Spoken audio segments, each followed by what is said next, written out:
बात इंतहाई गौर तलब है, गौर करने वाली है। ये नुक्ता इंतहाई गौर करने वाला है। देखें, आपको पता है बार बार ये बात कही गई कि रब क्या है? रब अलगनी है। रब क्या है? रब अलगनी है। अलगनी मतलब क्या है? मतलब ये है मुकल रब फकीर नहीं, यानी मोहताज नहीं है। रब अपना काम खुद करता है। रब अपना काम खुद करता है। खुद करता है। मैं एक छोटी सी मिसाल आपके सामने रखता हूँ। मिसाल के तौर पर एक बादशाह हो, एक बादशाह तो बादशाह जो है, क्या किसी भी मामले में किसी फकीर के आगे हाथ फैलाएगा? बिल्कुल नहीं। फकीर के आगे बादशाह का हाथ फैलाना क्या बादशाह के लिए गैरत से मरने का मकाम नहीं है? जी बिल्कुल। या मिसाल के तौर पर अगर कोई फकीर हो, कोई 2 टके का शख्स हो, वो शहर में डिंडोरा पीट दे, जी मैंने बादशाह का काम किया, मैं बादशाह का, मैंने फलां काम किया, मैंने बादशाह का फलां काम किया, क्या बादशाह को खुशी होगी? नहीं, उसे गुस्सा है। ऐसा ही है ना। जी बिल्कुल। कोई अगर कोई 2 टके का ये कहे जी बादशाह मेरा मोहताज है, ऐसा ही है ना। गुस्सा आएगा या नहीं आएगा? बिल्कुल आएगा। मैं आपसे सवाल करता हूं कि रब के मुकाबले पर ये जो इंसान है, इंसान की बात हो रही, इंसान, ठीक है, इसकी अहमियत और हैसियत क्या है? कुछ भी नहीं। कुछ भी नहीं। क्या रब अपने किसी भी काम के लिए इंसान के आगे हाथ फैलाएगा? सवाल ही नहीं पैदा होता, नामुमकिनात में से। क्या ये रब की गैरत ग्वारा खाएगी? बिल्कुल नहीं। तौहीन नहीं है रब की, नंबर 1। नंबर 2, क्या कोई इंसान ऐसा दावा करे, बेशक अपने अमल से करे, कि रब मेरा मोहताज है, तो मुझे बताएं क्या रब जो है उसको खुशी होगी? बिल्कुल नहीं होगी। ये बात क्यों की है? ये बात इसलिए की है, सबसे पहली बात तो यह है कि वो लोग जो रब को जानते ही नहीं, रब को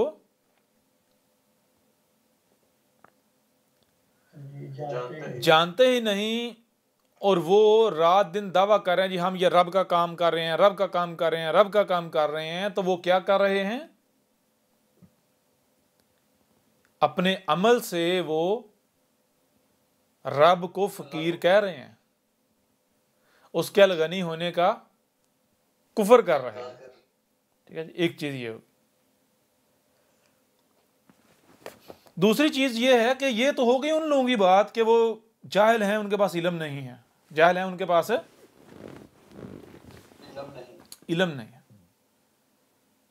लेकिन यहां कोई आता है, रब के भेजे हुए के पास आता है, रब के पास आता है, और उसके ऊपर हर लिहाज से खोल खोल कर वाजे कर दिया जाता है कि रब क्या है, अलगनी है, रब क्या है, अलगनी है, रब क्या है, अलगनी है। उसके ऊपर हर लिहाज से खोल खोल कर वाजे किया जाता है, और इसके बावजूद वो नहीं मानता, बल्कि अपने अमल से वहीं का वहीं खड़ा रहता है,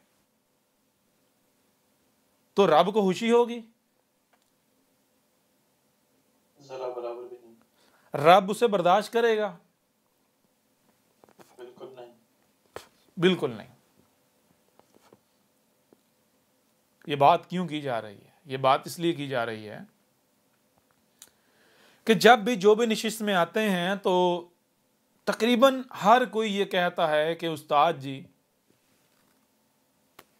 मेरे पास पैसे हैं, या मेरे पास ये सलाहियत है, या मेरे पास फ़लाँ है, मेरे पास ये है, वो है, मैं चाहता हूँ कि ये शय जो है या पैसे हैं इस मकसद के लिए इस्तेमाल हूँ, लिहाजा मुझे बताएं।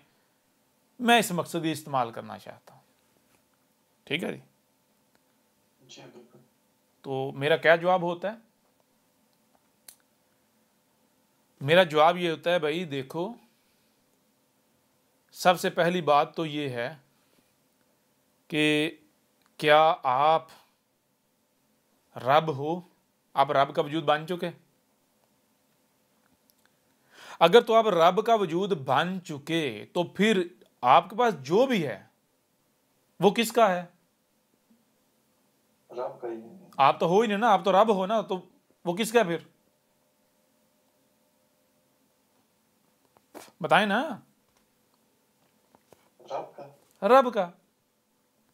लेकिन मैं आपसे सवाल करता हूं कि अगर आप रब नहीं बने, आप रब जी नहीं बने। नहीं बने, फिर भी अगर आप ये कहते हो कि उस्ताद जी ये शय या ये माल या ये मैं या मुझसे फलां काम ले लें या मैं ये कर सकता हूं, तो क्या आपको लगता है कि आपसे आपका माल या कोई शय या कुछ भी कबूल किया जाएगा? लगता है आपको? नहीं किया जाएगा। नहीं किया जाएगा। यानी क्या आपको लगता है कि रब फकीर है? क्या रब तौहीन नहीं समझेगा जी अपनी? जी बिल्कुल। तो आपको क्या करना है? आपको पहले अपने आप को रब साबित करना है। क्या साबित करना है? रब साबित करना है। रब। जिस दिन आपने अपने आप को रब साबित कर लिया उस दिन आपको ये पूछने की जरूरत ही पेश नहीं आएगी कि उस्ताद जी मेरे पास ये है या मेरे पास वो है, क्या करना क्या नहीं करना। क्यों? क्योंकि क्या रब को खुद नहीं इल्म कि मेरे पास जो है उसका मकसद क्या है? जी जी बिल्कुल। बात समझ आ रही है? अभी भी नहीं आ रही? जी बिल्कुल आ रही। ठीक है, एक बात ये हो गई। दूसरी बात ये कि हर किसी को कहा, हर किसी को, खास करके जिन्होंने भी पैसों का कहा कि उस्ताद जी ये पैसे जो हैं मैं चाहता हूं या मैं चाहती हूं या हम चाहते हैं कि हमारे इस मकसद में इस्तेमाल हों, तो जो बात पहले की, सबसे पहले ये बात की। नंबर दो, दूसरे नंबर पर जो बात की वो ये की, कहा कि पैसों के हवाले से आप बिल्कुल भूल जाएं। ठीक है, पैसों के हवाले से आप बिल्कुल भूल जाएं कि आपसे पैसे लिए जाएंगे। बात समझ आ रही है? भी नहीं आ रही? जी बिल्कुल आ रही। आपसे पैसे नहीं लिए जाएंगे। क्यों नहीं लिए जाएंगे? क्योंकि पहली चीज ये है कि आप अपने आप को अभी तक रब साबित नहीं किया। दूसरी चीज यह है कि आप अपने आप को रब साबित कर भी देते हैं, फिर भी नहीं लिए जाएंगे। क्यों नहीं लिए जाएंगे? उसकी वजह यह है कि भाई ये जो सिस्टम चल रहा है, जो दावत चल रही है, इसमें आपके पैसों की जरूरत है ही नहीं। बात समझ आ रही है? भी नहीं आ रही? जी बिल्कुल आ रही। अच्छी तरह क्लियर हो गई। जरूरत है ही नहीं। क्यों? इसमें यानी कि क्या चाहिए? मैंने कहा जो चाहिए वो ऑलरेडी मेरे पास मौजूद है। कैमरे चाहिए वो मौजूद है, कंप्यूटर चाहिए वो एक नहीं दो मौजूद हैं, जो जो कुछ भी चाहिए सारे का सारा मौजूद है। वीडियो बनाने के ऊपर कोई पैसे नहीं लगते। हाँ ये है कि यूं समझें पाकिस्तानी जो है वो 400-500 रुपए के सेल यूज होते हैं, मेरे लिए कोई मसला ही नहीं है जी। तो कोई ऐसा खर्चा है ही नहीं कि जो मैं जनाब आपसे पैसे लेके तो मैं इस नाम पर लेके तो मैं यहां पर जो रखूं, या जी बिल्कुल सवाल ही पैदा नहीं होता। बहरहाल इसके अलावा जो बताया जाता वो ये बताया जाता, कहा जाता भाई देखें कि एक और चीज़ कही जाती है, वो ये कही जाती है कि उस्ताद जी वो बहुत सारे बहनें हैं, बहुत सारे भाई हैं, उनको ज़रूरत होगी, उनको दिलवा दें या उनको दे दें। यहां भी कहा जाता है नहीं। क्या जवाब आता है? नहीं। नहीं। उसकी क्या वजह है? उसकी वजह यह है कि क्या मुझे नहीं पता कि भाई ऐसे बहने भाई हैं, ऐसे लोग हैं, ऐसे अफराद हैं? मुझे नहीं पता है। पता ये नहीं पता? आपको पता पता है ना। है? जब मुझे पता है, इसके बावजूद मैं आपको अगर नहीं कह रहा तो क्यों नहीं कह रहा? कोई ना कोई वजह तो होगी ना। जी बिल्कुल। और वो वजह क्या है? वो वजह यह है, गौर करने वाली बात है मेरे प्यारे भाइयों। अगर कोई इस दावत को मानता है और सख्तियां उसके ऊपर आती हैं, पहली बात, इस दावत को मानने से सख्तियां नहीं आती, बल्कि ख्वाहिशात की इत्बा करने से सख्तियां आती हैं। लेकिन बिलफर्ज मान लिया जी, लाइल्मी की वजह से ख्वाहिशात की इत्बा हुई, जिसकी वजह से सख्तियां आ गई। ठीक है ना। अब अगर सख्तियां आती हैं तो वो सख्ती अगर ऐसे दूर हो जाए जैसे कि आई ही नहीं, तो पता कैसे चलेगा कि ये कहां खड़े हैं, ये वाकयातन अपने दावे में सच्चे हैं या झूठे हैं? जी जी बिल्कुल। सिर्फ जबान से ये नहीं कहना कि हम जो है ये हक है, इसको तस्लीम करने वाले हैं, बल्कि अपने अमल से साबित भी होना है, साबित भी करना है। बात समझ आ रही है भी नहीं आ रही? जी बिल्कुल। अगर कोई जबान से ये दावा करता है तो सख्ती आती है तो अपनी ख्वाहिशात की तबाह में आएगी, और जब सख्ती आती है तो फिर उसने बर्दाश्त करना है। क्या करना है? सब्र करना है। अब ये उसके ऊपर इम्तिहान है। होता क्या है? होता ये है कि भाई आपसे पैसे लेके ये आपको कहा जाता है जी वहां फलां को पैसे भेज दें। अब अगर आप भेज देते हैं, नतीजा क्या निकलता है जनाब? वो परेशानी सख्ती खत्म। ऐन मुमकिन है कि भाई अगर पैसे ना भेजे जाते, वो परेशानी सख्ती ना दूर की जाती, और वो बंदा जो है वो फिर जाता, वो जो उसकी असल हकीकत है उसे जाहिर कर बैठता। लिहाजा आपने जानबूझ के उसका निफाक जो है फिर उसके ऊपर पर्दा डाल दिया। बात समझ आ रही है भी नहीं आ रही? जी बिल्कुल। या नहीं क्लियर हो रहा? बिल्कुल बात से होगी। हाँ, अलबत्ता ये बात अलग है कि पहले कोई यानी ख्वाहिशात की तबाह करता है, सख्ती आती है और फिर वो सख्ती में डट जाता है, सब्र करता है, अपने आप को अल मोमिन साबित कर देता है। हाँ, उसके बाद उसकी नुसरत की जाएगी। यानी सबसे पहली बात यह है कि कोई भी जबान से यह दावा करता है कि मैं अल मोमिन हूं, मैं ए मेरे रब, मैं तेरा अब्द हूं, मैं तेरी गुलामी करने वाला हूं, गुलामी कर रहा हूं, तो रब सिर्फ जबान पर यकीन नहीं करेगा, जबान से कहने से नहीं मान लेगा, बल्कि उसको अपने इस बात को अपने अमल से साबित भी करना है। जिस दिन उसने अपने आप को अल मोमिन साबित कर दिया, जिसने उसने उसने अपने आप को अल मोमिन साबित कर दिया, यानी रब का वजूद साबित कर दिया, तो उस दिन उसके बाद वो रब का वजूद है। फिर रब, मुझे ये बताएं, क्या रब लापरवाह है? रब अपने वजूद से लापरवाह हो जाएगा, बेफिक्र हो जाएगा? जी नहीं, फिर वो जाने रब जाने। भाई मुझे ये बताएं, मैं आपसे सवाल करता हूं, गौर करें, सवाल करता हूं कि आपके वजूद के अंदर हाथ हैं, पांव हैं, या आपके वजूद के जो आज़ा हैं, आपका जो वजूद है, आपसे बढ़कर किसी दूसरे को आपके वजूद की फिक्र हो सकती है? जी नहीं, किसी को नहीं हो सकती। किसी को नहीं हो सकती। तो मुझे ये बताएं, जब आप अपने आप को रब का वजूद बना देते हैं, अपने आप को रब का वजूद बना देते हैं, तो फिर मुझे ये बताएं, क्या रब अपने वजूद से गाफिल हो जाएगा, या रब से बढ़कर किसी को रब के वजूद की फिक्र हो सकती है? किसी को नहीं हो सकती। बताएं ना। जी, रब के अलावा किसी को नहीं हो सकती। नहीं हो सकती। तो चीज यह है कि जो ढट जाते हैं, अपने आप को रब का वजूद साबित कर देते हैं, अपने आप को रब का वजूद साबित कर देते हैं, तो फिर उनके साथ दुश्मनी, रब के साथ दुश्मनी।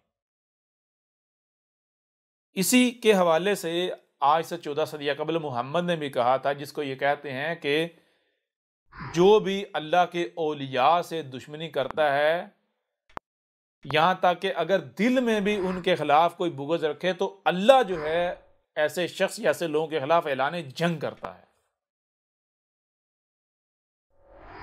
औलिया अल्लाह का मतलब क्या है? औलिया वली की जमा वली किसे कहते हैं? वली वला से वला किसे कहते हैं? मावनतकार को मावनतकार किसे कहते हैं जी? औलिया अल्लाह, रब के मकसदो मिशन में उसके मावनतकार।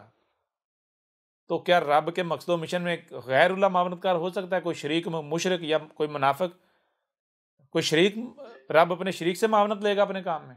काम रब खुद ही होगा। रब बशरी सूरत में रब खुद होता है, यानी जो खालिस रब के इबाद होते हैं औलिया अल्लाह, रब के मकसदो मिशन में उसकी मावनत करने वाले वो कौन होते हैं? वो रब का अपना वजूद होता है।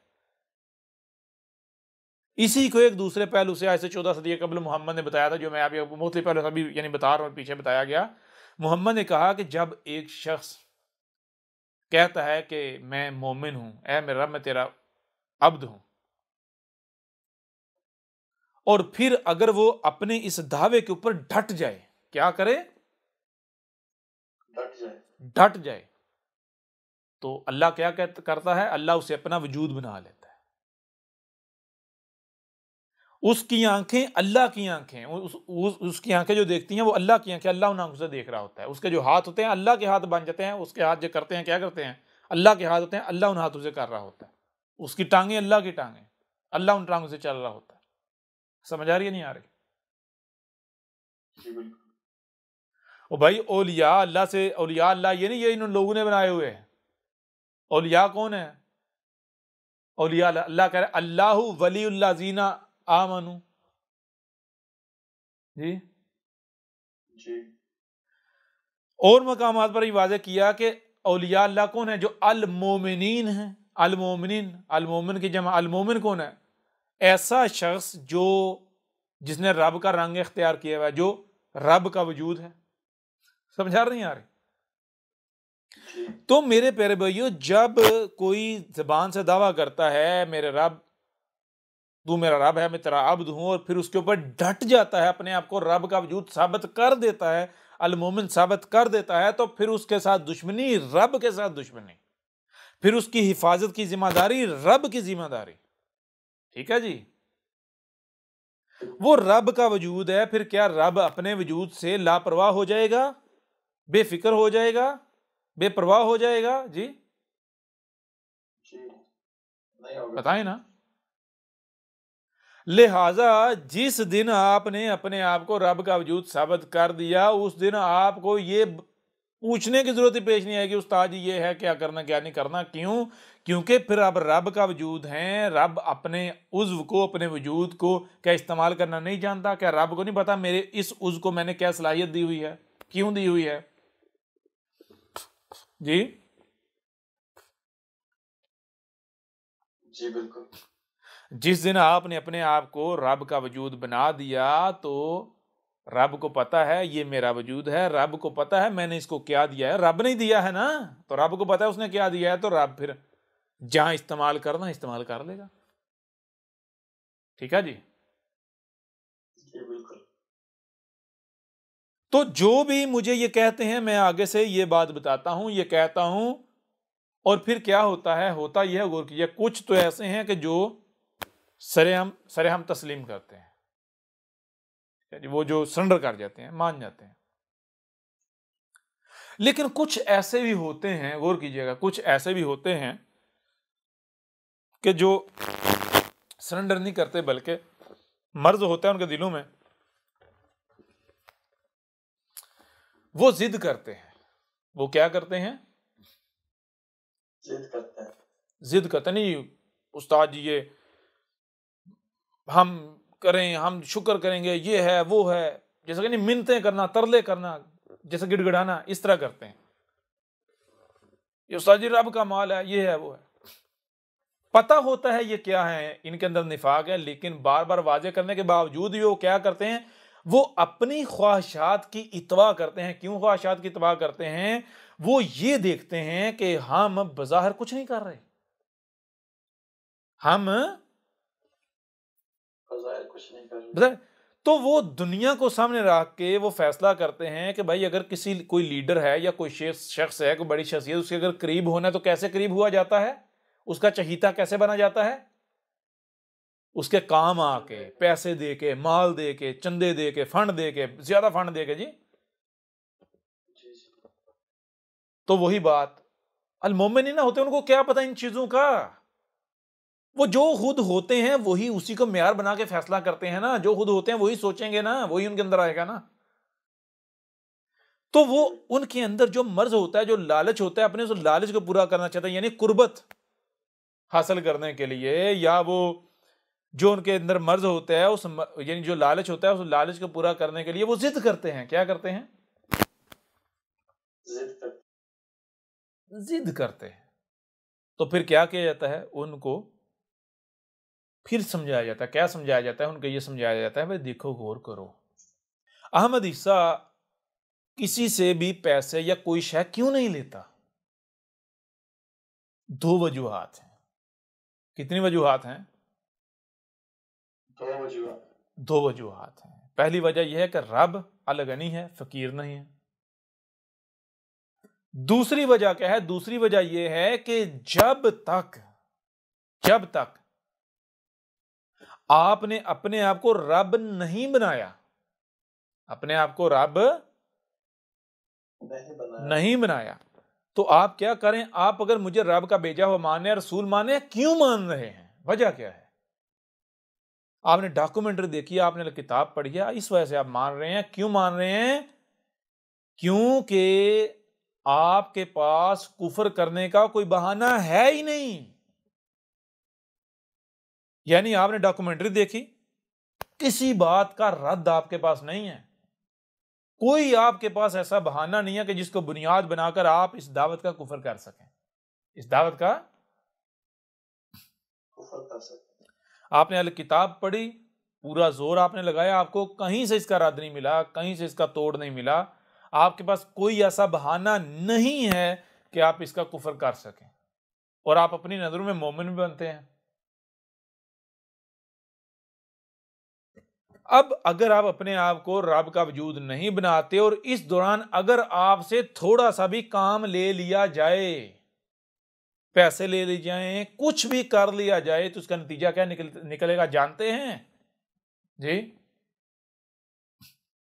इसका नतीजा यह निकलेगा कि आपके घर में किसी का खामन दुश्मन है, किसी की बीवी दुश्मन है, किसी के वालिदैन दुश्मन है। क्यों? अहमद ईसा जो है ये है, वो है, गालियां, दुश्मनी कर रहे हैं जी, इसको छोड़ दो, ये ठीक नहीं है जी, ऐसा ही है ना। तो मैंने कहा अगर मिसाल के तौर पर मैं आपसे पैसे ले लेता हूं तो नतीजा क्या निकलेगा? नुकसान मेरा नहीं है, नुकसान आपका है। नतीजा यह निकलेगा, मैं अगर आपकी जिद करने की वजह से मैं आपसे पैसे ले लेता हूं तो इसका नतीजा यह निकलेगा कि आपकी बीवी, आपका भाई, आपके रिश्तेदार जो भी मुखालिफ हैं, जो दुश्मन है, वो ये कहेंगे कि देखा हमने तो कहा था ना, ये भी चंदे खाता है, ये भी पैसे खाता है, ये भी, इसका भी यही मकसद है, लेकिन बड़े तरीके से खाता है, बंदे को महसूस भी नहीं होने देता जी। बिल्कुल। तो फिर मैंने कहा उस वक्त बेशक किसी के कहने से आपके ऊपर असर ना हो, लेकिन जब आप किसी मायूसी की कैफियत में होंगे, आपको कोई अपनी तकलीफ होगी, मियाँ बीवी की लड़ाई होगी या किसी के साथ कोई झगड़ा होगा, मायूसी में होंगे, तो जब पंजाबी का मुहावरा डिगा खोती तो गुस्सा कमे हारते, यानी होगा ये कि गुस्सा किसी और का होगा तो वो निकालने के लिए क्या, अब कोई रास्ता नहीं ना जब मिलेगा, तो अब आपके अंदर ये चीज आना चाहिए, हाँ भाई वाकयातन बात तो उसकी ठीक थी, जैसे इसने बड़े तरीके से मुझसे मंगवा लिए हैं, पता नहीं कितनों से मंगवाता होगा। समझ आ रही है नहीं आ रही? पता नहीं कितनों से मंगवाता होगा। तो बताया इस वजह से मेरे प्यारे भाइयों, मेरी प्यारी बहनों, कभी भी जिस काम से रोका जाए जिद ना किया करो, ठीक है जी। क्यों?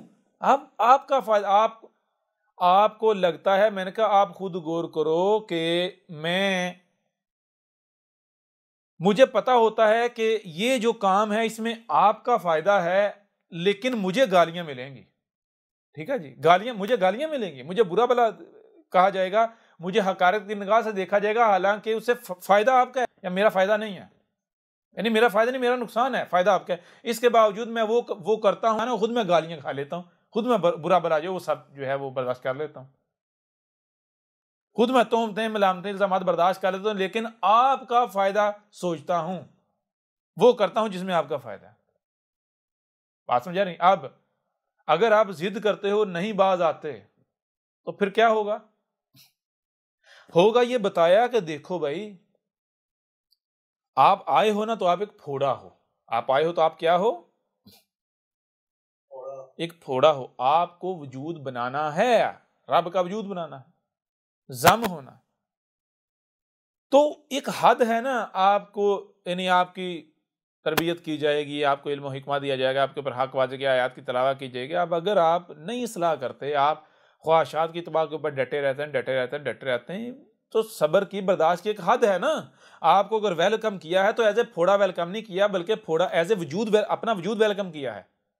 ठीक है, अब अगर यहां तभी आपको बर्दाश्त किया जाएगा, आप वजूद बनेंगे, नहीं वजूद बनेंगे, फोड़ा ही रहना, तो आपको एज ए फोड़ा वेलकम नहीं किया, दफा हो जाओ। बात समझा रही है? अभी भी नहीं आ रही? तो लिहाजा अब क्या होता है, होता यह है कि अगर एक बंदा जो है, वही बात, जब मुनाफिकीन को निकालना कैसे निकाला जाता है, एक बंदा जो है वो जिद करता है, उस मेरे पास पैसे हैं, पैसे ये है, ऐसे ऐसे ऐसे ऐसे, मना किया जा रहा है। क्यों मना किया जा रहा है? क्योंकि वो उसके अंदर निफाक है, मर्ज है। अगर बिल फर्ज ले ली है तो दो चीजें हैं, एक तो मैं कजाब साबित हो जाता हूँ, रब का वजूद साबित नहीं होता, रब साबित नहीं होता। नंबर दो, यानी मैं फकीर साबित होता हूँ। नंबर दो ये कि उसका मर्ज बढ़ जाएगा, ये उसका फायदा नहीं है, उसके ऊपर जुल्म है। समझ आ रही है नहीं आ रही? बेशक मैं उससे पैसे लेकर इस मकसद में इस्तेमाल कर दूं तो फायदा उसका नहीं है, उसका नुकसान है। समझ आ रही है नहीं आ रही? एक तो रब जो है मोहताज साबित होता, फकीर साबित होता। नंबर दो, उसका मर्ज बढ़ जाएगा। कैसे बढ़ जाएगा? कोई भी बात करेगा तो वो हाँ भाई वाकई पता नहीं है, इस तरह कितनों से मंगवाता है। बात समझ आ रही है? भी नहीं आ रही? लिहाजा मना किया था, लेकिन एक हद होती है ना जी, होती या नहीं होती? भाई आवाज नहीं आ रही, ये सब सो गए? जी जी बिल्कुल। एक हद होती है ना। जी जी। अब अगर वो जो शख्स है वो फोड़े का फोड़ा ही रहता है और जिद करता है, जी मुझसे ले लें, मुझसे ले लें, मुझसे ले लें, मुझसे जिद करता है, तो मुझे बताएं अब क्या किया जाएगा? रब को क्या करना चाहिए?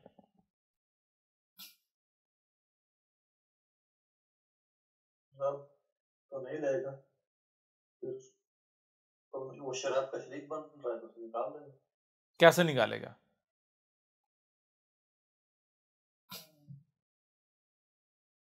मेरे पैर भी रब जो है ना मंसूबाबंदी करता है, चाल चलता है, लेकिन रब वो अमल नहीं करता जिससे वो फकीर साबित हो जाए। ठीक है, रब अगर पैसे लेता है तो लेने का मतलब यह नहीं कि इस्तेमाल कर ले अपने काम में।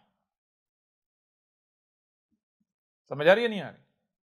ऐसी सूरत में रब क्या करेगा? ऐसी सूरत में रब ये करेगा, गौर कीजिएगा, ऐसी सूरत में रब ये करेगा कि वो जो जिद कर रहा है, ठीक है दे अब, ठीक है जी, भेज दे।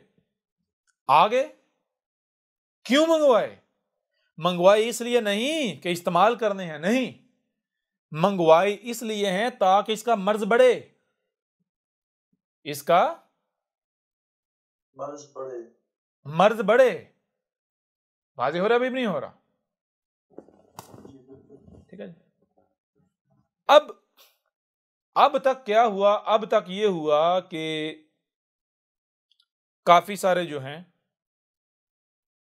उनमें से, यानी जिनको जो कहा गया उन्होंने बिल्कुल माना, जो कहा उन्होंने बिल्कुल उस तरह किया, लेकिन एक शख्स, कितने फर्द? एक शख्स। एक फर्द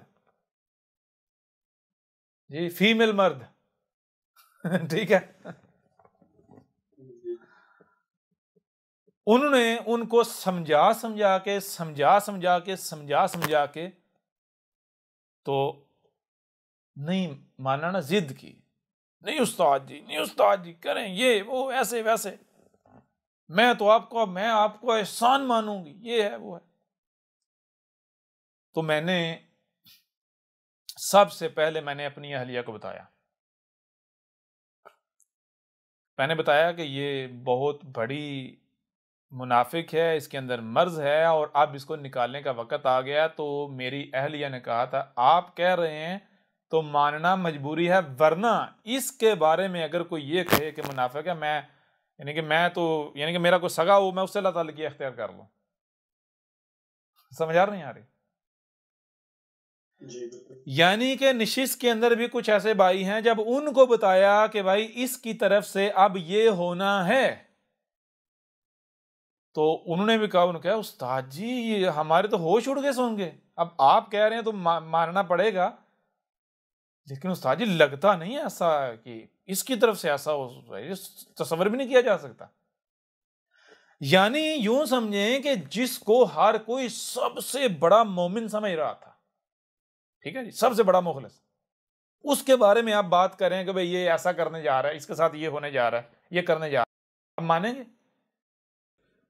तो मैंने अहलिया को बताया कि इस तरह जिद कर रही, तो अहलिया ने पूछा अब आपने क्या करना है? मैंने कहा करना क्या है, मैंने कहा अब निकालने का वक्त आ गया। कैसे निकालेंगे? मैंने कहा अब मैं ऐसे निकालूंगा कि इससे जो इस जिद कर रही है, मेरे पास ऑडियो रिकॉर्डिंग मौजूद हैं इसकी अपनी आवाज में, मेरे पास इनबॉक्स में मैसेजेस मौजूद हैं, स्काइप पर जो है और भी इनबॉक्स में, ठीक है जी, सारा जो जिद की गई भेजने के लिए। तो क्या करेंगे? मैंने कहा पैसे मंगवाऊंगा। आप पैसे मंगवा लेंगे? मैंने कहा हाँ मंगवाऊंगा। तो आपको तो नहीं मंगवाने चाहिए। मैंने कहा क्यों नहीं मंगवाने चाहिए? नहीं तो आप जो है क्यों मंगवाएंगे पैसे? मैंने कहा मंगवाने का मतलब ये नहीं कि मैं इस्तेमाल करूंगा जी, मंगवाने का ये मतलब थोड़ा ही है। तो फिर क्या क्या करेंगे, क्या होगा? मैंने कहा करेंगे और होगा ये कि अब मैं इसे इजाज़त दे दूंगा, ठीक है भेज दो, अब पैसे जब आएंगे तो इसका नतीजा क्या निकलेगा? नतीजा निकलेगा हफ्ता 2 हफ्ता, जब 3 हफ्ते गुजरेंगे तो उसके बाद जाके जब इसकी सास या इसका खामंद, जब कोई भी कहीं से बात होगी ना मेरे खिलाफ वो बात करेंगे, यानी आपस में मियाँ बीवी का झगड़ा होता है या सास बहू का झगड़ा होता है, तो वो कहेंगे, क्या कहेंगे? वो कहेंगे कि जब कि तू उससे पीछे चल रही, उसकी यानी दावत मारी, उस वक़्त से तेरा मामला ये हुआ है जी, हमारे जो है वो। तो नतीजा क्या निकलेगा?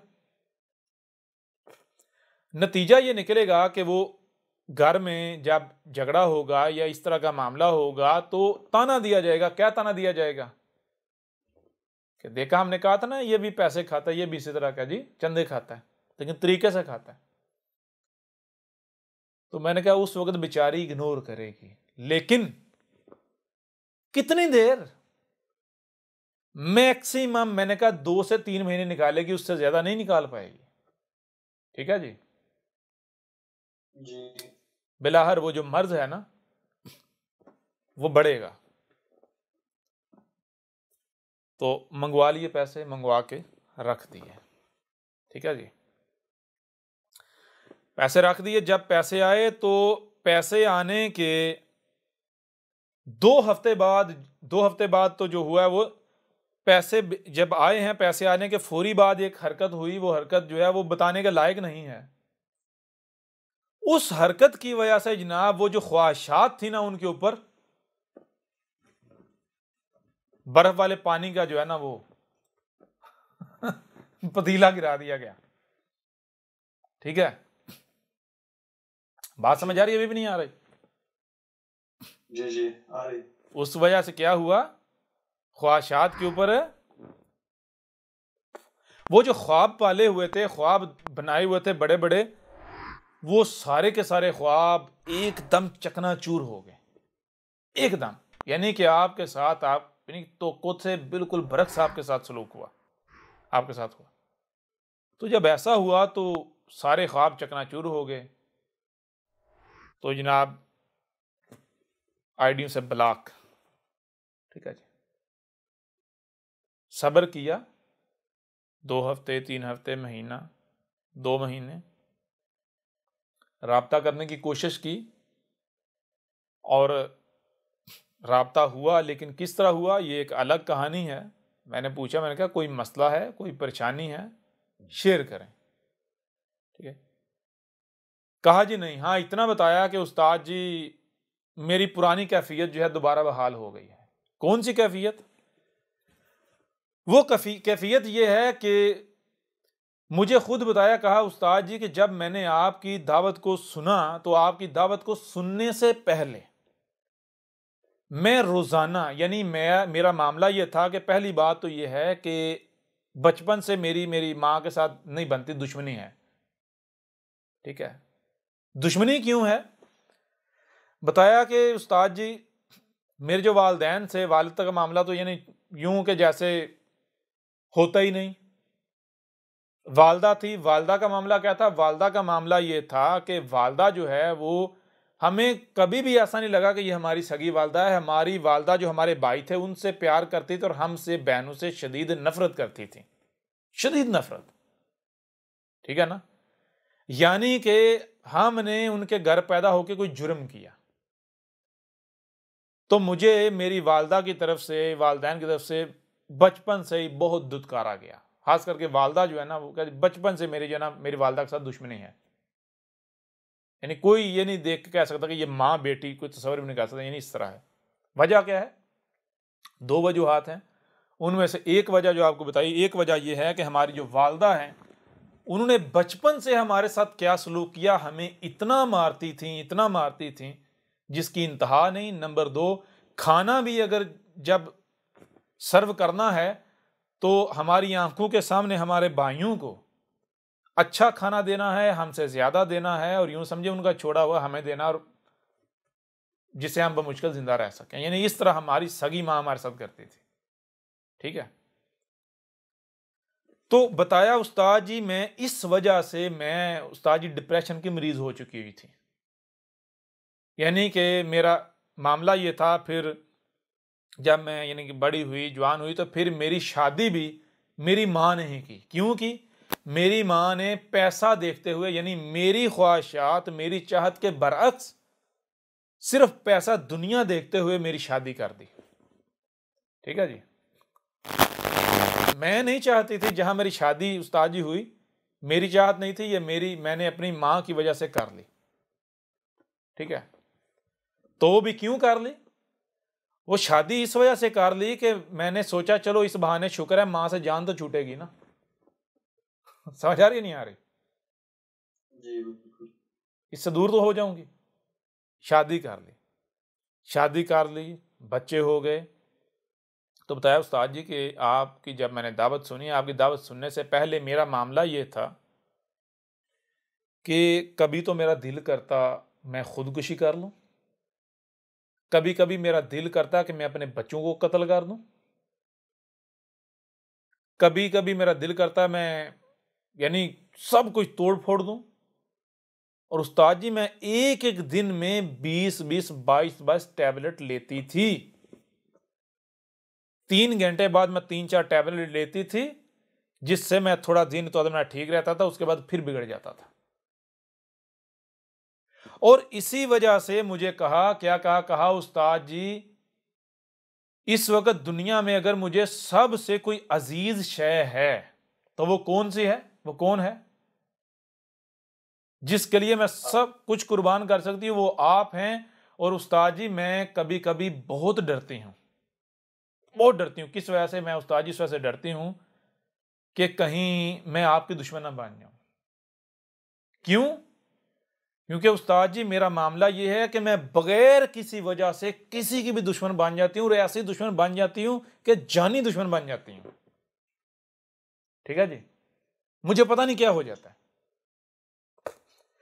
अगर मैं एक बार किसी की दुश्मन बन जाऊं तो यानी कि मेरा दिल करता है फिर मैं उसको मार ही दूं, मेरे सामने हो मैं उसको मार, जूते जूते मार मार के मार दूं। ठीक है जी।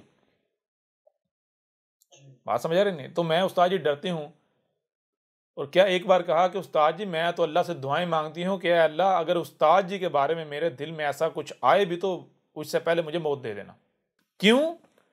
इस वजह से कि उस्ताद जी जब मैंने आपकी दावत सुनी और मैंने आपकी हलाल तैयब जो किताब है वो पढ़ी, मैंने उस पर अमल किया, तो मेरी तमाम की तमाम दवाइयाँ छूट गईं, मेरा ज़हनी तवाज़ुन ठीक हो गया, मैं नॉर्मल हो गई। ज़िंदगी में पहली बार मैंने अपने आप को आज़ाद महसूस किया, आज़ाद परिंदे की तरह महसूस किया। ठीक है जी? क्या महसूस किया? आजाद परिंदे की तरह महसूस किया। आज़ाद परिंदे की तरह महसूस किया। ठीक है? तो फिर बच्चों के बारे में मुझसे आए रोज़ पूछना, उस्ताद जी ये जो बच्चों को हमने जो है वो जो वैक्सीनेशन करवाई हुई है, मैं रोती हूँ कि मैं अब बच्चों के साथ मैंने जुल्म किया, इनको कैसे प्योरीफाई किया जाए। तो बताया भाई परेशानी होने, जब गलती हो गई, गलती का एहसास हो गया, उसकी इस्लाह करो, बात खत्म। इसमें रोने वाली कौन सी बात है? ये तो ड्रामे हैं। अगर गलती का एहसास होता है तो उसकी इस्लाह करनी चाहिए, ना कि आप आंसू बहा के, तो आंसू बहाएंगे तो जो आपके जज्बात हैं वो सारे बह जाएंगे बाद में, फिर आप वैसे के वैसे। ठीक है जी? बहरहाल, तो जैसे जैसे वक्त गुजरता गया, उस्ताद जी अब बच्चे भी मेरे ठीक हैं, वरना वो भी दवाइयों पे थे। मैं भी ठीक हुआ, मैं कोई टैबलेट नहीं, कुछ भी लेती, बिल्कुल मैं सही हो गई हूँ। ये है, वो है, ऐसे है, वैसे है। अपनी बहन को भी लेकर आई एक दो बार नशिस्त में, इसमें उस्ताद जी मेरी बहन भी जो है वो सुन रही है, वो भी गवाही दे रही है, ये है, वो है। अच्छा, इस तरह होते होते वही चीज़ जो है, फिर वो जो पैसों वाला जब बाद में हुआ तो क्या नतीजा निकला कि वो जो बाद में 2 महीने बाद राबता हुआ था, तो क्या बताया मुझे? क्या उस्ताद जी वही मेरी पुरानी कैफियत फिर बहाल हो गई। रोने वाली शक्ल बना के, उस्ताद जी अल्लाह की कसम मैं दिन में 22 टैबलेट्स ले रही हूँ, मेरे 3 घंटे नहीं गुजरते कि मेरा दिल करता है मैं यानी कि खुदकुशी कर लूँ, मैं बच्चों को मार दूँ, ये है, वो है, यानी इस तरह मेरा ना अपने ऊपर जो है ना वो। और फिर मजे की बात यह है कि उससे कुछ दिन पहले मुझे मैसेज भी किया था। ठीक है? जी। उस मैसेज में भी ये बात की हुई।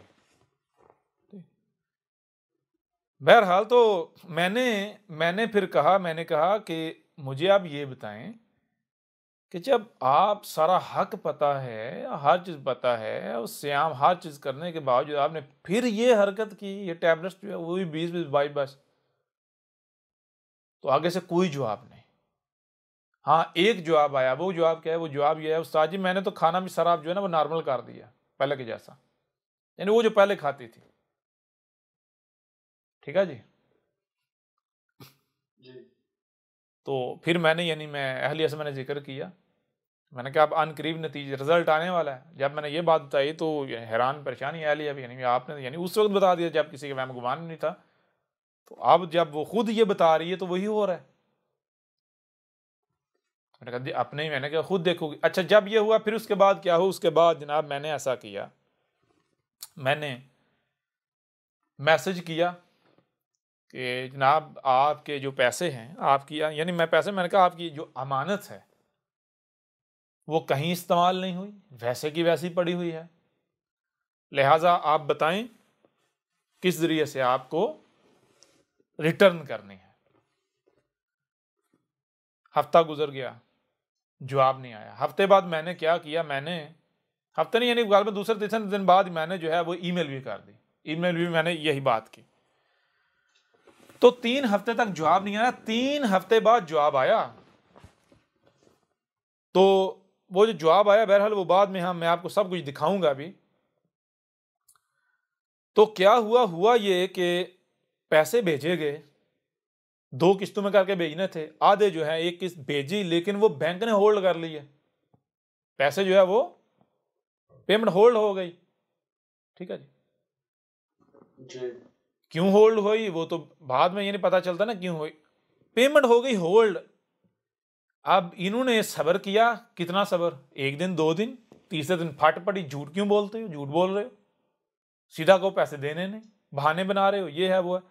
यानी कि वो पेमेंट होल्ड होने की वजह से नतीजा क्या निकला? नतीजा ये निकला कि इसको यकीन हो गया कि इसने पैसे नहीं देने। समझ यार नहीं आ रही?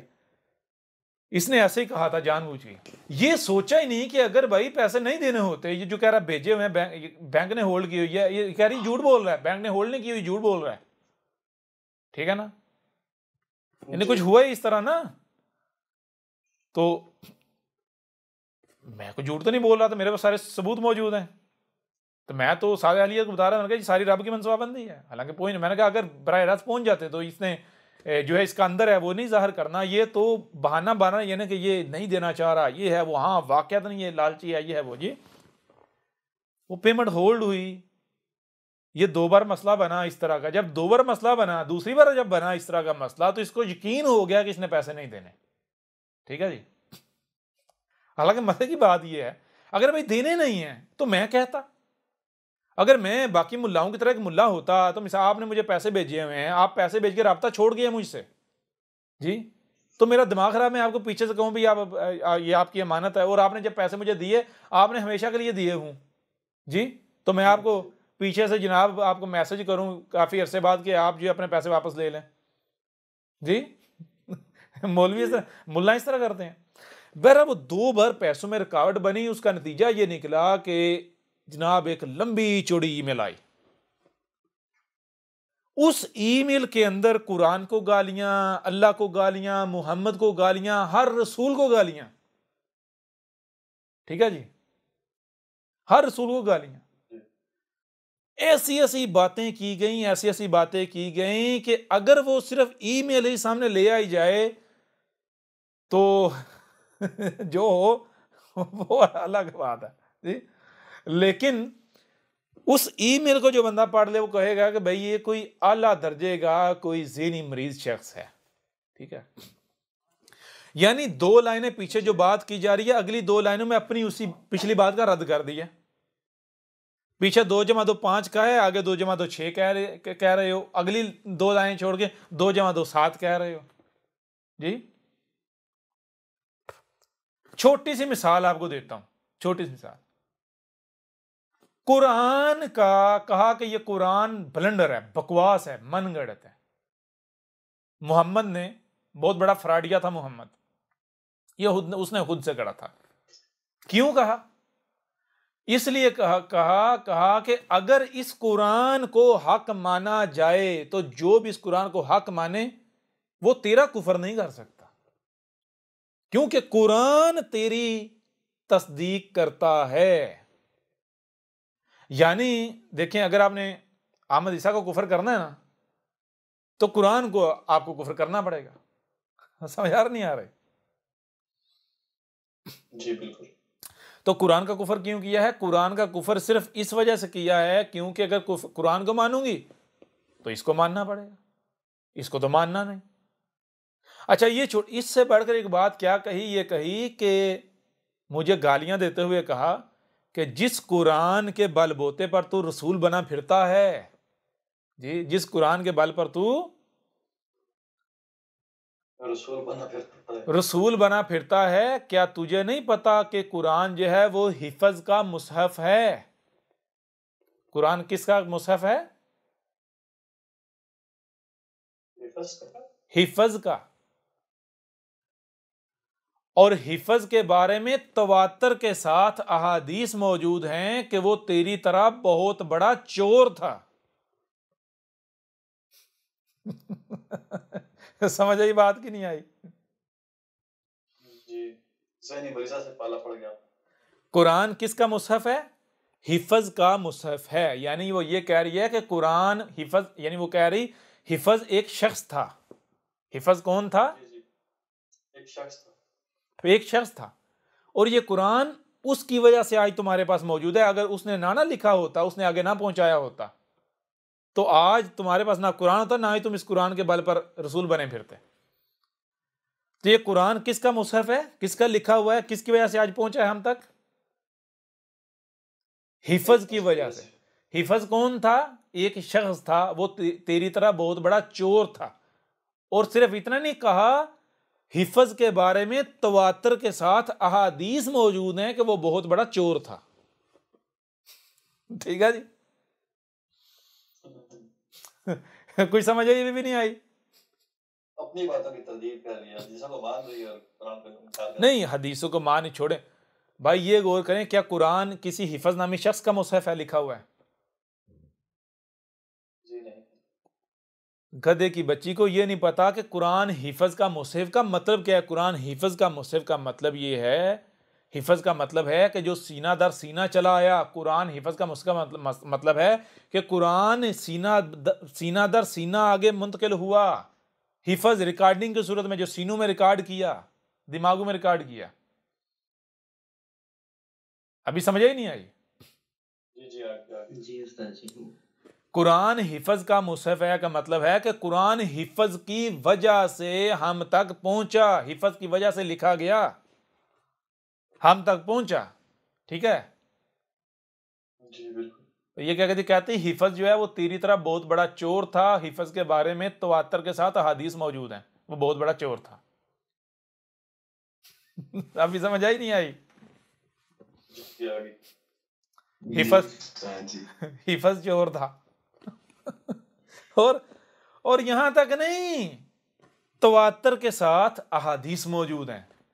अब जब ये ईमेल आई, फिर मैंने अपनी अहलिया को दिखाई, मैंने कहा देखो तो, यानी कि अब सारी बात है, अब जो आपको उस वक्त बता दिया गया जब किसी के वहम गुमान में भी नहीं था, जब बंदा या रसूलल्लाह कर रहा था, जान कुर्बान करने के दावे कर रहा था, उस वक्त तक आप कहते हैं कि ये बंदा ऐसा करेगा। और हैरान कुन दौर पर जब वो होता है तो मुझे ये बताएं कैसे फिर तासरात होंगे। तो जब अहलिया ने ईमेल पढ़ी, तो जैसे ही ईमेल आई, मजे की बात पता क्या है, जैसे ही ईमेल आई है, उस ईमेल आने के ठीक चंद घंटे के अंदर अंदर पूरी की पूरी पेमेंट या पैसे जो है वो भेज दिए। ठीक है, और किस जरिए से गए? उसी जरिए से गए जिस जरिए से मैंने कहा था कि मैं इस जरिए से भेज देता हूं, ये सबसे आसान जरिया है। कहा नहीं, इस जरिए से नहीं, दूसरे जरिए से भेजें। दूसरे जरिए भेजे, वो हैंग हो गए, ब्लॉक हो, यानी कि वो होल्ड हो गए। समझ आई नहीं आई? तो गौर करें, ना मैं पैसे वापस करने का मैसेज करता, ईमेल करता, ना मैं पैसे भेजता, ना पैसे ना ही अपने कुफर का इजहार करती। वाज़ेह हो रहा है? अभी भी नहीं हो रहा? जी बिल्कुल। अल्लाह खैरुल माकिरीन। अभी समझ आई नहीं है कि ये यानी कि खैरुल माकिरीन क्या है? हुआ वाज़ेह या नहीं हुआ? रब की मनसूबाबंदी कैसी है जी? आवाज नहीं आ रही? अच्छा, इससे बढ़कर एक और बात है, वो ये कि जब अहलिया ने ईमेल पढ़ी तो सबसे पहली बात अहलिया ने कही कि ये जो दूसरी है ना, जो उसकी बहन बनी हुई है, उसको बता दें, नहीं तो ये उसको भी अपने जैसा बना लेगी। तो मैंने उसी वक्त कहा, मैंने कहा अल्लाह की बंदी, अगर उसको बता दिया जाएगा तो इस वक्त उसको जो कहूंगा वो वैसे करेगी। असल में उसी के लिए तो ये सारा हुआ है जी। मैंने कहा ये हफ्ता दो हफ्ते तक ये चुप बैठेगी, आराम से बैठेगी, पैसों को एंजॉय करेगी।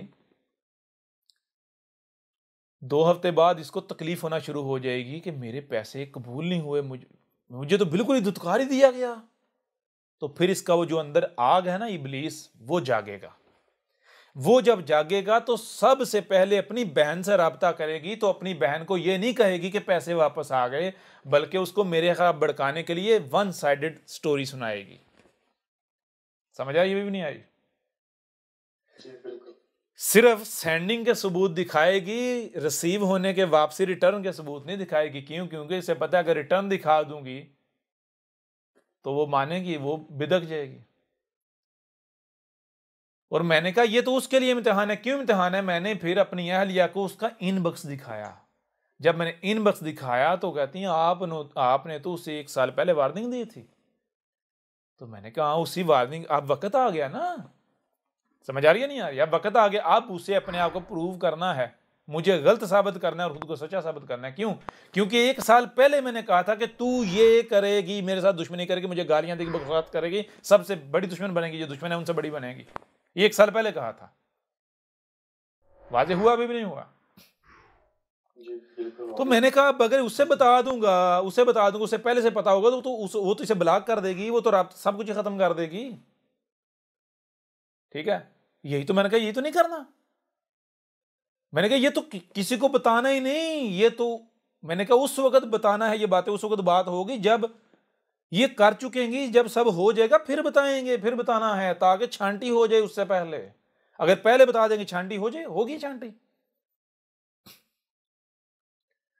तो बताया अब जो कहे आप अल्लाह के रसूल हैं, आप अल्लाह के भेजे हुए हैं, आप हक हैं, जब खुद मारी मुझे अल्लाह ने बताया आप हक पर हैं, रिटन मौजूद है, सबूत मौजूद हैं, तो फिर अब मुझे ये बताएं कुरान क्या कह रहा है, सूरह कहफ में क्या है, जब एक बार दिलो दिमाग गवाही दे दें कि ये अब्दुल्ला है, अल्लाह का अब्द है, तो क्या फिर आप उसके ऊपर कोई शक, कोई शुबा कर सकते हैं? कोई शक तक भी कर सकते हैं?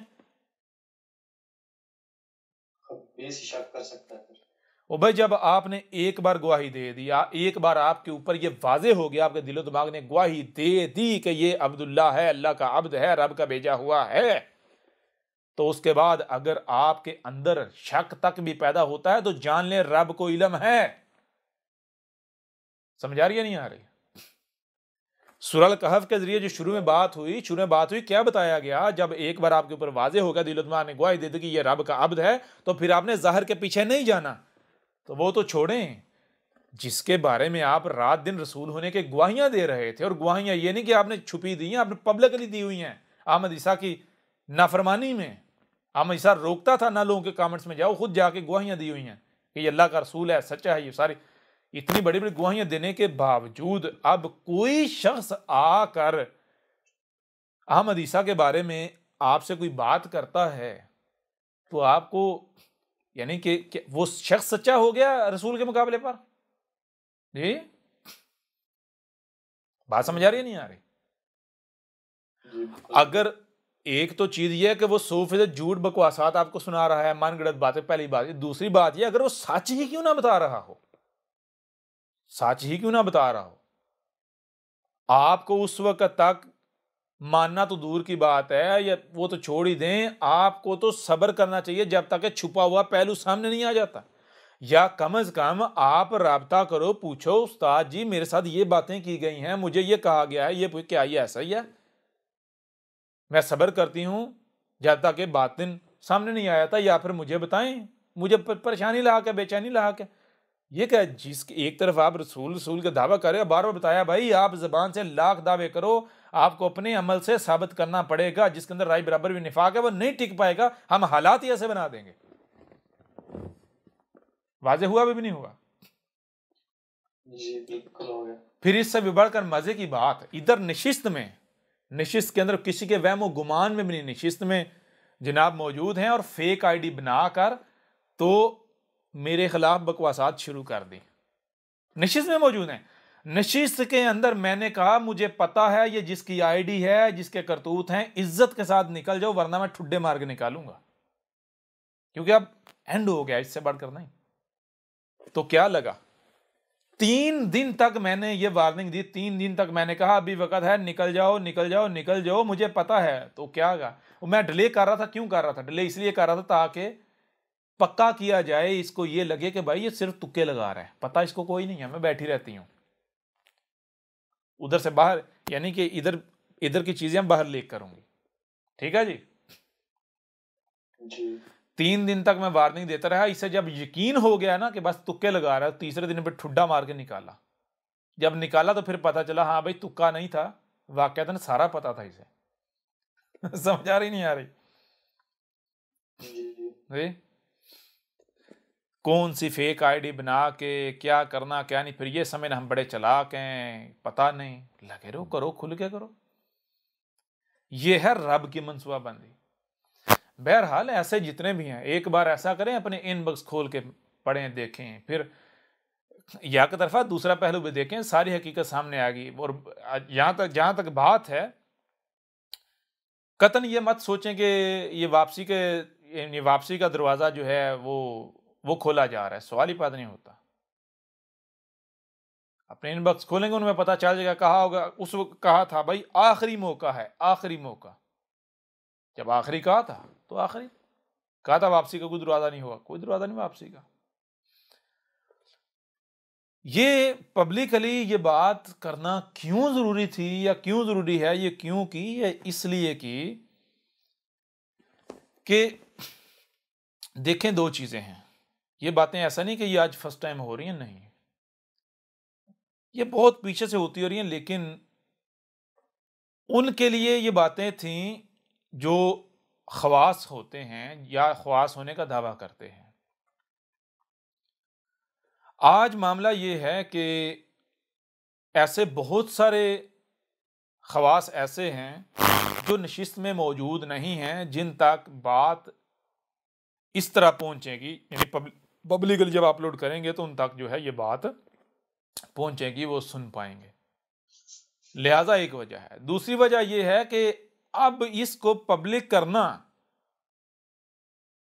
इस वजह से पब्लिक किया जा रहा है क्योंकि अब पब्लिक करने का वक्त आ चुका है। ठीक है जी? जी बिल्कुल ठीक है ना। इस वजह से आप जो है इसको पब्लिक करने से किसी लिहाज से कुतराया नहीं जा रहा। ठीक है, ये चीज हो गई। फिर इसके अलावा यह वाज़ेह किया जा रहा है कि देखें, गौर कीजिएगा, एक बंदा या एक गिरोह वो अहमद ईसा को अपना सबसे बड़ा दुश्मन डिक्लेयर करते हैं, और ऐसा दुश्मन डिक्लेयर करते हैं, वो कहते हैं जी हमें ये एक आंख नहीं बाता, हमें ये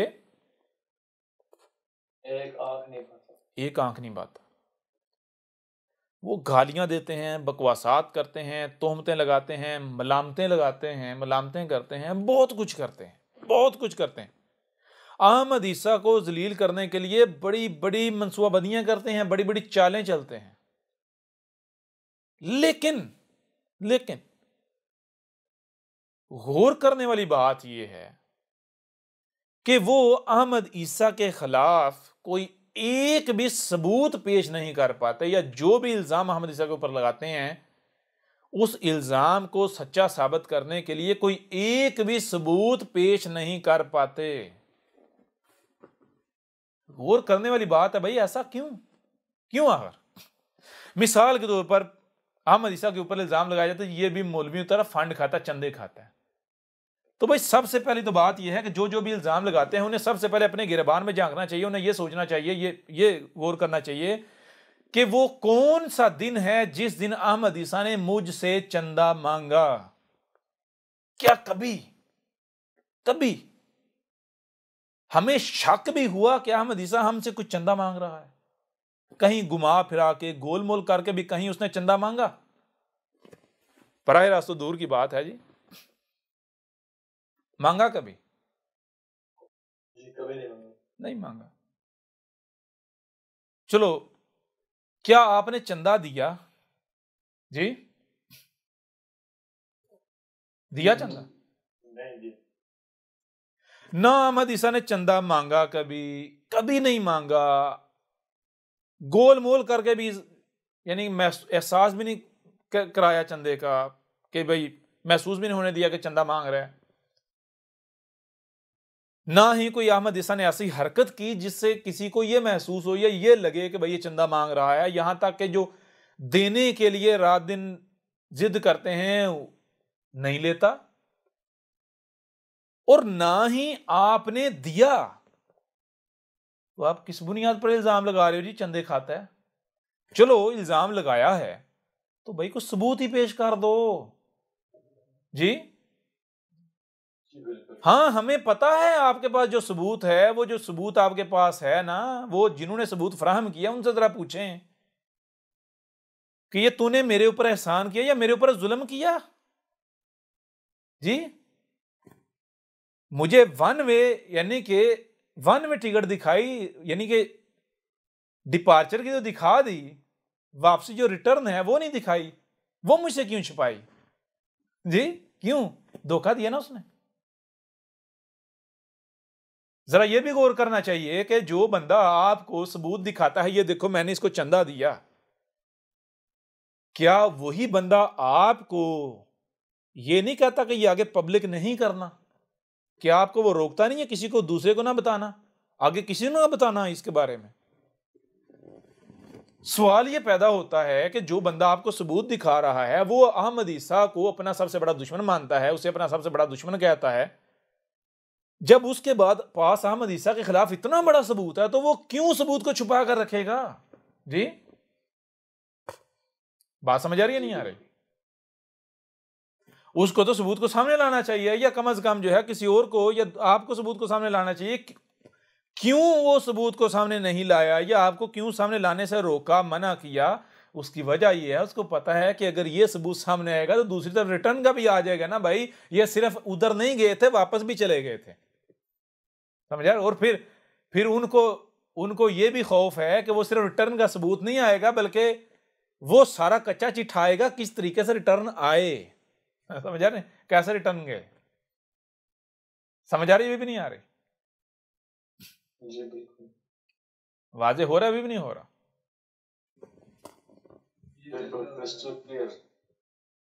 किसको खौफ है, किसको खतरा है, कौन घबराता है? अहमद ईसा को कोई खौफ है, कोई खतरा है? ख्वाहिश है तुम लोगों की, अपनी एक की ख्वाहिश पूरी नहीं हो रही, वो दूसरे के पीछे, तीसरे के पीछे, चौथे के पीछे जी। गधे के बच्चों ने ये नहीं सोचना भाई, अगर ये पहली तो बात ये है कि भाई ये मेरे खिलाफ अगर ऐसी बात कर रही है या कर रहा है तो किसके खिलाफ मेरे साथ ये बात कर रही है? मेरे खिलाफ ये, मेरे साथ ये उसके खिलाफ बात कर रहा है जिसको मैं रसूल कहती हूँ, रब का रसूल, कई बार गवाही पब्लिकली गवाही दे चुकी हुई है ये उसके खिलाफ मुझे ये चीजें बता रही है, ये बता रहा है, ऐसी बातें कर रही है या कर रहा है। क्या है ये सच हो सकता है? अगर सच हो भी तो क्या ये मुकम्मल सच हो सकता है? वो चलो कम से कम आपके अपने पास कोई बहाना, कोई कुछ ऐसा हो जिस बुनियाद पर आप कह सकें हाँ भाई वाकईतन ऐसा हो सकता है क्योंकि मेरे पास भी ऐसा कुछ है जी। अहमद ईसा कौन है? क्या आप अहमद ईसा को जानते हैं? अहमद ईसा वो है जिसने उन बातों पर से पर्दा उठाया है जिस पर आज हर कोई इख्तलाफ कर रहा है। हक और बातिल की पहचान अब इंतहाई आसान। आज ही अल किताब को डाउनलोड करें। मजीद वीडियोस के लिए अहमद ईसा के YouTube चैनल को विजिट करें और चैनल को सब्सक्राइब करना मत भूलिएगा।